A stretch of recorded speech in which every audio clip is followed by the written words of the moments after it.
No tienen idea lo que me costó preparar este setting. No es para mí esto. Ya le voy a agarrar la mano. Bueno, volvemos con el podcast, pero esta vez con unos cambios importantes. Primero, como verán, los podcasts van a empezar a estar en formato video, no solo audio, para que podamos conectar un poquitito más. Creo que cuando podemos vernos las caras, la cercanía es mayor y está buenísimo porque eso es lo que quiero generar yo con este espacio. Aparte, yo soy consumidora de podcasts tanto de audio como audiovisuales, así que decidí probar con este formato también. Por ahora no tendré el mejor estudio porque en unos meses probablemente me voy a mudar, así que todavía no preparé un espacio específico, pero quiero empezar ya, ahora. No importa que no esté perfecto, lo importante de este podcast no es la escenografía, sino el contenido. Y eso también quiero hacerle llegar. No hay que esperar a que las cosas estén perfectas para empezarlas. Mejor es arrancar con lo que haya y en el juego uno va mejorando. El otro cambio importante es que este podcast que mezcla el canto con la psicología va a empezar a profundizar más en la psicología y en el bienestar emocional, en el trabajo con uno mismo, en mantener conversaciones reales y no únicamente de canto. Ya adelanté algo en Instagram, así que si me seguís por ahí ya lo sabés. Hace un tiempo me pasó que el canto, si bien me encanta, por sí solo me empezó a quedar como chico. Tenía esta sensación de que necesitaba algo más. Hace muchos años que vengo trabajando con clases de canto y si bien me encanta y es algo que sigo y seguiré haciendo, siento que no vine solamente al mundo para eso. A mí me gusta acompañar a las personas en sus procesos y por eso soy profesora de canto, pero no solo me interesa acompañar procesos vocales, sino también procesos de vida. Entonces este propósito se hizo cada vez más fuerte hasta que ya no pude ocultarlo más. No quiero solo compartir tips o errores de canto, quiero hablar con ustedes de la vida misma y que el canto sea una herramienta más dentro de un universo mucho más grande que es la psicología. Esto lo terminé de entender después de una muestra de canto con mis alumnos hace unas semanas, que me di cuenta que yo no enseñaba solo para formar a personas que quieren dedicarse a la música. Esa es una parte de mis alumnos, pero la mayoría de ellos toman clases de canto para crecer personalmente, para comunicarse mejor, para conocerse, para aumentar su confianza y expresarse de manera más auténtica. Y me di cuenta de que esas personas llegaron a mí no porque sí, sino porque, aunque yo no lo veía tan claro, ya estaba emitiendo ese mensaje. Si bien siempre hablo del desarrollo personal, con los hechos estaba invitando a las personas a tomar clases de canto como medio de desarrollo personal, más que únicamente para convertirse en artistas. ¿Lo vi en esa muestra? Lo entiendo con los mensajes que me dejan mis alumnos y con sus progresos, no solo técnicos, sino que también personales. Y por eso me di cuenta de que el canto, para mí, es una herramienta súper divertida que ayuda a cumplir con mi propósito de acompañar y motivar a las personas a crecer personalmente. Ahora, no estoy diciendo que vaya a dejar el canto, porque me encanta, porque lo disfruto mucho y porque quiero seguir compartiéndolo, pero este espacio se expande a medida que yo me expando y ahora el canto va a ser parte de un universo más amplio, que es la psicología. Ahora, para los que no saben, esto no surgió de un día para el otro de la nada. Yo soy psicóloga, estudié la carrera en la Universidad de Buenos Aires y desde que me egresé en el 2017 nunca dejé de ejercer la profesión. O sea, atiendo a mis pacientes hace años y es algo que también disfruto mucho. Solo que nunca lo compartí demasiado en este espacio, tal vez por pensar que solamente tenía que enfocarme en una cosa. Y de eso quiero empezar a hablar hoy. De encasillarnos, de ponernos una sola etiqueta. Buscar encasillarme en el rótulo de profesora de canto no me permitió explorar otras áreas que realmente me interesan mucho y que también son parte de mí. Después de haber estudiado marketing en UCLA, verán que soy muy curiosa, me di cuenta de que todas estas partes de mí, aunque sean distintas, son las que justamente me hacen única y las que me ayudan a diferenciarme en un mundo tan saturado como las redes sociales. Y las redes sociales son un fiel reflejo de la sociedad en la que vivimos. Apreciamos y valoramos lo distinto, lo auténtico y lo genuino. Por lo tanto, diferenciarnos es la clave para conectar, para decir algo distinto y para contribuir en este mundo de una mejor manera. Entonces, ¿cómo puede ser que estas partes tan distintas mías no tenga sentido juntarlas? O sea, al contrario, justamente es lo que nutre mi mensaje y lo que me hace poder ayudarlos mejor. No es todo blanco o negro. Hay grises en la vida, hay colores, como quieras llamarlo. Y todas las partes de uno son los que a uno lo hacen único. Si fuéramos todos iguales, sería aburridísimo y la verdad que nada nutritivo. Nunca aprenderíamos nada nuevo de nadie. Sería bastante aburrido. Así que no reniegues de esas partecitas que te hacen único. Unilas de manera que tengan sentido para vos y aprovecharlas a tu favor. Otra cosa que quiero tocar en este episodio, que va a colación de lo que venimos hablando, es el tema de los cambios de carrera, que son muchísimos más frecuentes de lo que uno cree. Siempre me pareció extraño, de hecho, que se le pida a una persona de 17 o 18 años que decida qué va a hacer por el resto de su vida. Si pienso en mí a esa edad, no tenía idea de quién era, qué quería, ni qué era importante para mí. Creo que en la escuela deberían enseñarnos más a conocernos a nosotros mismos, más allá de lo que es el pensamiento lógico. Obviamente que sí me parece que es muy importante, pero me parece igual de importante que nos enseñen a conocernos para poder tomar decisiones alineadas a nuestros deseos y destrezas, para ser mejores personas y más felices, básicamente. Ahora, por suerte, esto está cambiando, pero muchas veces elegimos una carrera por presión social, por lo que nos dicen nuestros padres y no tanto por lo que realmente queremos o en lo que realmente somos buenos. Hay personas que nacen teniendo esto en claro, pero otras no y necesitamos más tiempo para explorarlo mejor. Por eso es totalmente normal cambiar de rumbo a medida que nos conocemos mejor y entendemos realmente en qué somos buenos. De hecho, hay estudios que muestran que de cada 10 personas, entre 5 y 7 cambian de carrera buscando algo que se alinee mejor con sus habilidades o intereses. Así que si estás pensando en un cambio, no sos el único. Cambiar de carrera no significa empezar de cero.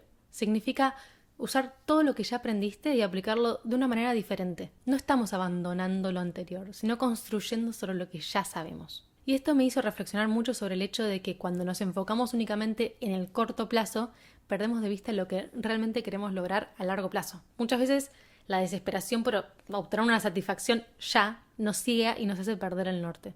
Pero la clave está en tomarse un momento para reflexionar profundamente sobre lo que verdaderamente queremos a largo plazo. Y una de las preguntas más potentes que podemos hacernos para esto es: ¿cómo me veo de acá a 5, 10, 20 años? ¿Estoy trabajando en algo que me acerque a esa visión de futuro? Si te tomas unos minutos para imaginarte en ese lugar dentro de unos años, probablemente la respuesta te traiga más claridad sobre tus decisiones actuales. Porque cuando podés visualizar a largo plazo, entendés que no todo tiene que resolverse ya y que los pequeños pasos de hoy te llevan a construir lo que realmente querés para mañana. Ese mañana va a llegar. De hecho, hoy es el mañana de tu pasado. Todo llega, así que fíjate con qué querés encontrarte en un futuro. Ahora, obviamente también, y es importante hablar de esto, cambiar de carrera tiene sus desafíos.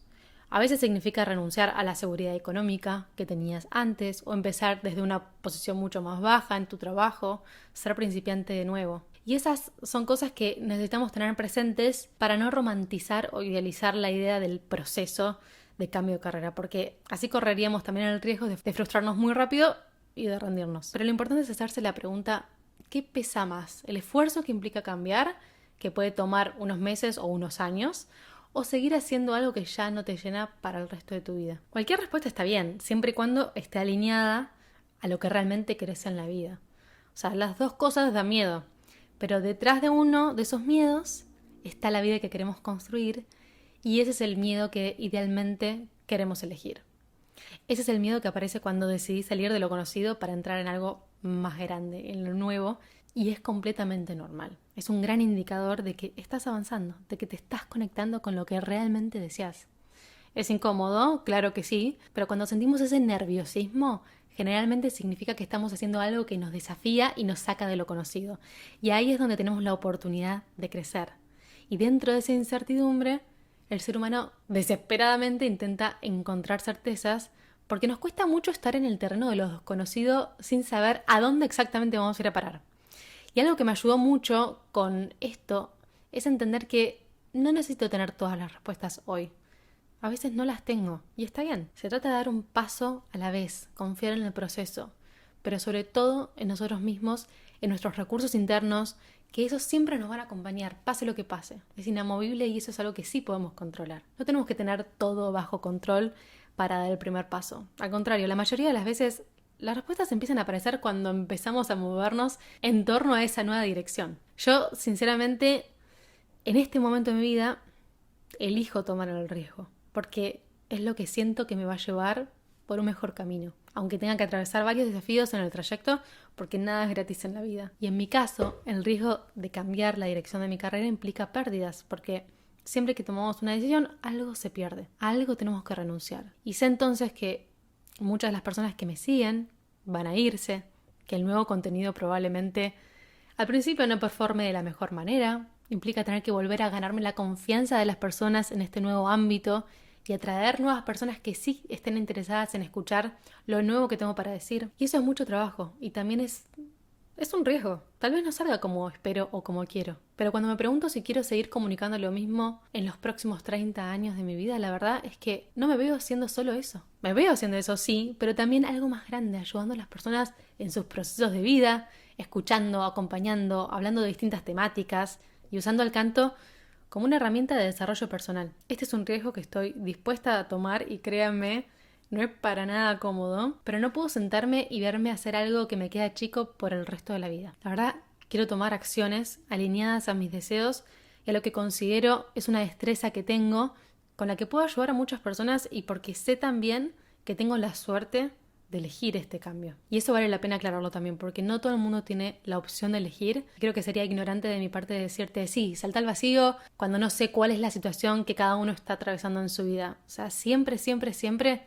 voy a comunicar herramientas útiles para que ustedes puedan tomar las mejores decisiones para su vida. Creo que ese es el mayor poder que puede tener una persona y eso es algo que me gustaría comunicar. Las decisiones las tiene que hacer cada uno, según lo que considera mejor para uno. Ahora, cuando dije que cambiar de rumbo implica que muchas personas se vayan o que no les guste el nuevo contenido, no saben lo que me costó a mí poder aceptar eso y decirlo en voz alta sin que me importe nada. Siempre fui una persona que busca agradar, hacer las cosas bien, de manera correcta, porque mi validación venía mucho de ahí.